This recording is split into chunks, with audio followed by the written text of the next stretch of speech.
to another Coach Dave Academy lap guide with myself, Kieran Harrison, in the BMW M4 GT3.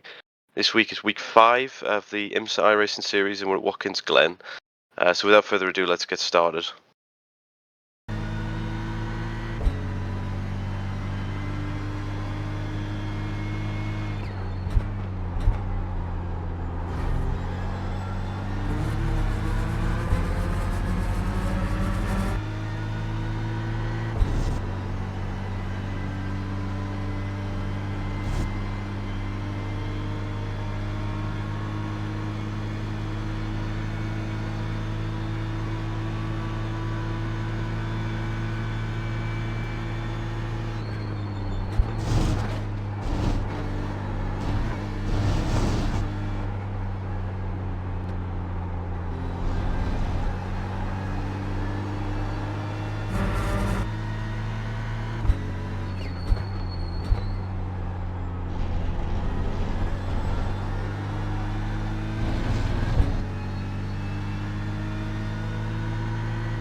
So that was the full speed lap around Watkins Glen in the BMW GT3.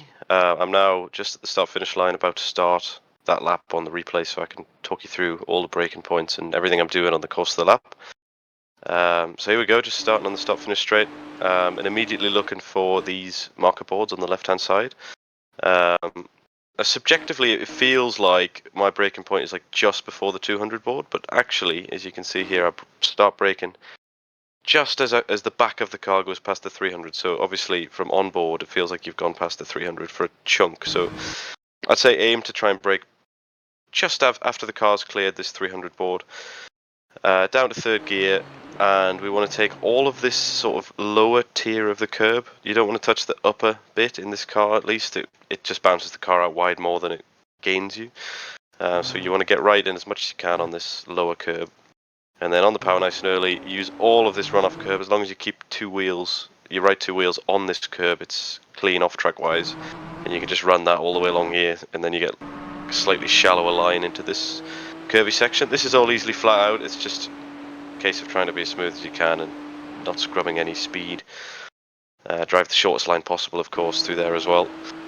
And then coming up the main straight, we're looking again at the boards on the left hand side, and I brake just about as we get in line with this 300 board, as you can see here, just starting to brake.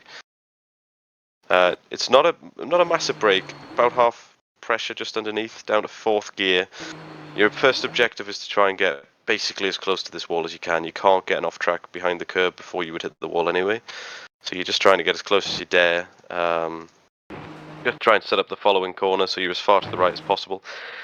This left part, you don't quite want to take all of the curb, because obviously if you do, you can see that you'd end up on the grass there and you would get an off track. So pretty much want to get as much as I do here so that you land on this little strip of concrete tarmac. And then similar in this one, I just get a little bit of a nibble here, drift out slightly wide and just slightly cut this one, but that's fine in terms of an off track. I think as long as half your car's on the curb still, you get away with it. So then as we come off the curb, we're just letting the car settle. You can see actually that I do lift in the middle of this as well, so just a little lift. I go full throttle here, then another little lift, full throttle again, a little lift, and then we're coming off the throttle. Tiny bit of braking, but mostly just lifting through this long ride. I leave it in fourth through this whole section, and then getting on the power quite early, long before you can see the exit of the corner, so you've just got to build up a bit of a trust that the car will stick as you come through there. And then this one I don't really have a reference. The best reference I could think of was this sign out to the right, the red sign. I'm braking basically once the car's in line with it, but from the driver's eye, you wouldn't be able to see that. So it's just a bit of a judgment call, looking at the apex and just trying to judge my distance from it. We're coming in quite early into this corner because I found there's less grip out wide, so you kind of have to get down to the curb nice and early to get the car turning around it. It's a third gear corner, and we're just trying to hug this curb as much as we can, getting on the power nice and early again, and then running out on this exit curb. And then for this one's a bit of a weird corner, where again we're looking at these brake marker boards, and I think I'm braking just about halfway between them, or just after we go past the 200, or as we're going past the 200, I'm starting to brake. And what I like to do here, and I'll explain the alternative in a sec, is I'm coming in quite hot, and then trying to basically stay away from the apex early and get back to it quite late. And I'm also leaving it in third gear. It's very on the limit whether you'd want third or second gear, so alternative that you could do is you could be slowing it down a bit earlier, coming in tighter in second gear, and then trying to punch off the corner. But I'm taking a bit of a longer line to try and maintain some like higher minimum corner speed to make third gear work. I just find it helps get on the traction a bit better on the exit. I do have a bit of a wiggle, as you can see here, just a bit of a slide, but it's not too bad. Doesn't affect my exit too badly, and I think third gear is the way to go, especially once you start to be on more worn tires. It just makes your life a bit easier, a bit more consistent. And it's a similar story with this one. I'm looking for this 200 board again, braking just as we're going past it there. You see it on the left. I'm just starting to brake. And again, you could use second here, but I prefer to use third, maintain a bit higher minimum corner speed, and then get on the power quite early. And it just helps you with that traction. This is one of those dodgy iRacing track limits. As long as you don't go on the grass here, it's all legal, which actually I don't know how they decided on that one, but you might as well take advantage of it if it's there. And then this one, I don't have a specific reference, but basically the way it works out for me at least is I don't go up to fourth before the corner, and I basically brake in as soon as I hit the rev limiter in third. It just cuts out a gear change. It also gives me a bit of a reference. Just before I hit the rev limit, braking down to second, you've got to be quite gentle on the brakes because you're coming over a bit of a crest, and the rear goes a bit light momentarily, so it's quite easy to lose the rear on the brakes. You just want to get into this curb. You don't have to take all of it. Just nibble away at it on the edge of it, and then feed on the power. You can see I'm having to be quite patient on the power here, just because of the fact that we're kind of off camber coming over the brow of the hill. Then up to third, flat on the power, and then we've just got these last two corners. This one I don't brake for. I'm looking at this 100 board and just turning in just before that. As you can see, I've turned in there, and then just after we start turning, we start to lift a little bit. And it's just sort of feathering the throttle to about 50%, just to... Obviously, if you went flat out, you would run too wide, so it's just a sort of balancing the car on the throttle to try and keep it on the road on the exit.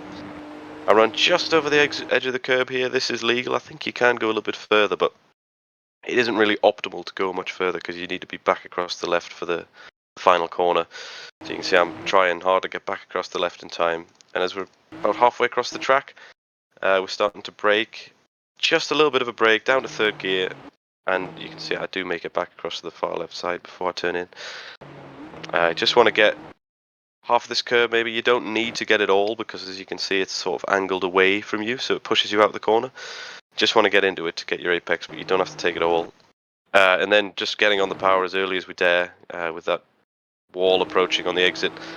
The closer you can get to that, the better. Obviously, assuming you need to get that close because you got on the power early enough. But yeah, that brings us back to the start finish to complete the lap. But there we have it. That was the complete lap guide for the BMW GT3 at Road America. I hope you found it useful. I would say that the most important thing, as always with this track, is to make sure you take advantage of the track limits to the full. So that's like in turn one in particular, and then the certain corners around the back end of the track towards the start finish again, where you could really extend. So everyone else is going to do it, so you need to make sure you do it as well. But yeah, thanks for tuning in to another Coach Dave Academy lap guide. If you need any more information on anything we provide, be sure to check out the website or the Discord, and you'll find everything you need there. That's all from me, and I'll see you in the next one.